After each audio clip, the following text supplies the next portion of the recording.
Hey everybody, welcome to Back Porch Cooking and Reminiscing. I'm Roger, and I'm happy to have y'all here with us today. Today we're going to be making my grandma's favorite bread recipe. Now Grandma always said this was her favorite because it was really simple and easy. And now Grandma used this bread for pretty much everything. She's made sandwiches with it. It's just an all around really good bread recipe.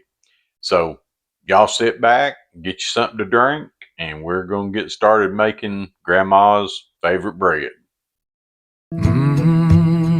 Yeah. Porch boards sway in a slow rhythm. Got the screen door sighing a low hum. That old wood stove is cooking something good. Smell of bacon filling up the neighborhood. So to make this bread, the first thing we're going to do is we've got 1 2/3 cup of warm water. Now the temperature on this water, I've got the temp at about 110, but by the time we put it in the bowl and everything, we're going to be down somewhere between 100 and 105, which that's what we want. Now we're only going to use about half of this water. All right, that's about all of it that we need there. And then we're going to put our yeast in, and which on the yeast, we're just using 1 packet of, this is the rapid rise instant yeast. So we're just using 1 packet of that. Okay, and then we're going to add 1 teaspoon of sugar. There's our 1 teaspoon of sugar. And we're just going to get us a spoon and we're going to give that a good stir. And then we're going to let it sit for about 10 minutes so that the yeast and the sugar and that warm water can bloom. So it's been about 10 minutes, and I'm going to try to show you here what we're talking about when we say bloom. If you can see that our yeast mixture is bubbling, so that means that our yeast bloomed and that it's in good shape. So now, once this yeast has bloomed, we're going to add 1 tablespoon of sugar, and we're going to add 1 teaspoon of salt. And by the way, we're using our Hauswirt stand mixer today. And if you guys want to take a look at one of these mixers, I'll leave a link in the description on it. There's also, we've got a video that where we actually did a review of this mixer, and we've used it several times, and I'm very happy with it. So, like I say, leave you that link in the description if y'all want to go look at one of the Hauswirt stand mixers. And so we're ready, and we're going to just let it do its thing there for a minute.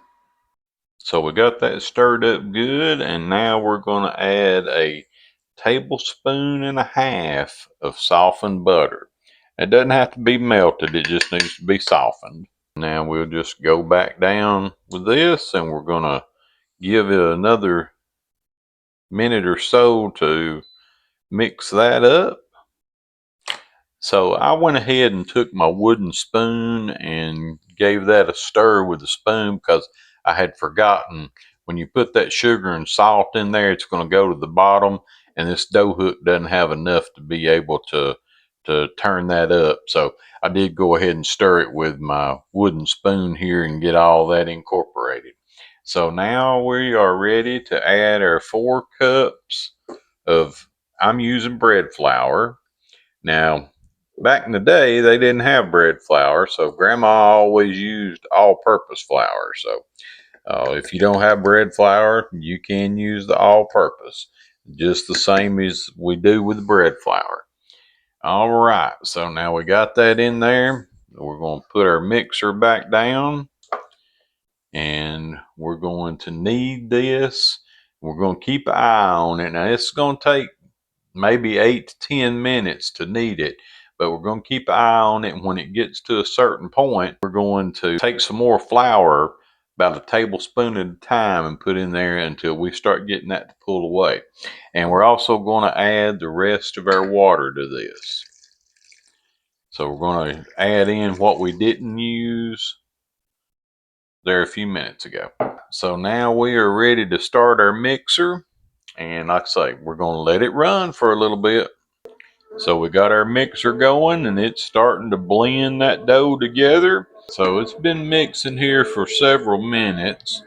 And I think we're going to need to put some more flour in it to get it to go to the point where we want it to. So we're going to just slowly add a tablespoon of flour at a time. Wound up adding 3 tablespoons of flour to our mixture to get it to pull away from the side of the mixing bowl, which that's what we want. So now, see if I can show you what it looks like here. So we got us a bowl here, glass bowl, and I put some olive oil in the bottom of it. So now we're just going to take our dough and we're going to push our dough out of the mixing bowl and into this greased bowl. So now we got it out of there and we're just going to turn it over and get that oil all over it. So now that we've got it oiled up good and we've turned it over and we've got the oil all over it, and we just want to tuck it under, because what we're going to do next is we're going to just let it sit and let it do its thing, and we hope that it will double in size. Now we're just going to take a tea cloth and we're going to cover it up. And I'm probably going to, since the air conditioning's on, I'm probably going to just put it in the oven and turn the light on the oven. And we're going to let it sit for about an hour so it will raise. So our bread has been proofing for an hour. I had it in the oven with the oven light turned on. Don't turn the stove on, but turn your oven light on, because that light will create enough heat that your bread will rise like it's supposed to. So let's see what it looks like. Oh yeah. What we're going to do is we're just going to take and punch it down right there in the center. The next thing we're going to do is we're going to get it ready to separate it into 2 different loaves. So we're just going to turn it over here. So that's what we want to do to it. And then we're going to just take it and separate it into 2 loaves. Now I've got 1 loaf pan that is a smaller pan, so I'm going to make one of these kind of small and the other one a little bit larger. We've got a board here and I floured it with a little bit of flour, and I got me some gloves because this is going to be a little messy, but you know, you don't have to have gloves to do this. So we're going to take our big piece of dough and we're going to put it on our board here, and we're just going to start to squish it out. And we want to try to kind of make it into a rectangular shape. I'll take just a little bit of flour and sprinkle on top of it there. Not a lot, just a little bit. And I've got a lightly greased pan over here that we're going to put this dough in when we get it mashed out to where we want it. You want to try to get it about the size of your bread pan. Doesn't have to be exact, but just somewhere close to that same size. All right, I think we got that pretty well done. So now what we're going to do is we're going to just roll this, just like this. And then we want to take these ends and just kind of put them up underneath. And we're ready to go into our pan now. So we'll get our pan over here. We'll pick that up and we'll just put it in the pan just like that. And so that's what it's going to look like in our pan. And then we're going to do the same thing to this other piece of dough that we've got. And then we'll be ready to put them back in the oven with the light on and let them proof again for about another hour. So this is what our 2 loaves of bread looks like right now. We're going to cover them. We're going to put them back in that oven with the light on. No, don't turn the oven on, because we got to let these proof one more time. So our bread's been proofing in the oven with the light on and been about an hour. So now we're ready to get it started baking. So before we get it in the oven, what we're going to do is I've melted a little bit of butter here, and we're just going to brush these down with some butter. That's going to make a really, really nice crust on it. That dough is so soft right now, and the oven is going to be preheated to 395 degrees. That's got our bread good and covered. And that's it right there. And now we're just going to get these in the oven. So after 30 minutes, took our bread out. Well, we did have a little bit of a situation where it fell a little bit, but that's no big deal. Bread will still be good. So what we want to do now is we want to take us a damp paper towel and rub over the top of it. And then we're going to cover it again and leave it covered for about 10 minutes.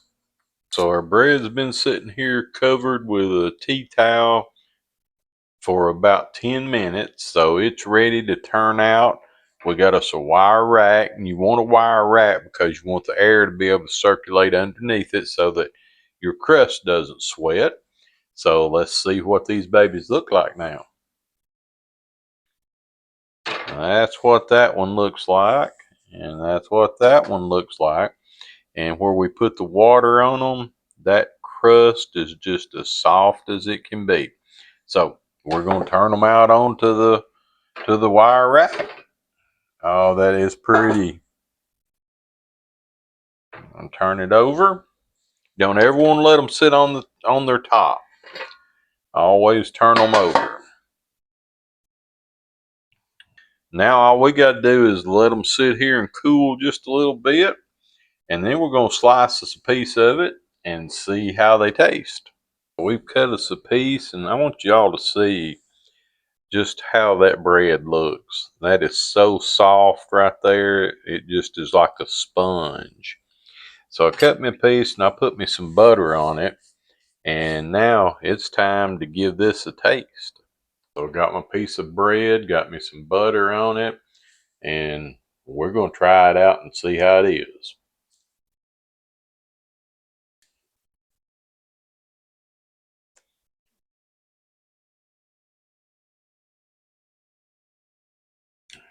It's pretty good bread.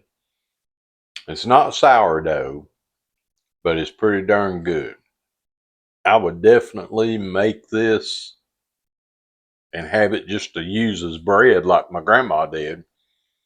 And so guys, if y'all want to make you good bread, this is a good recipe for it.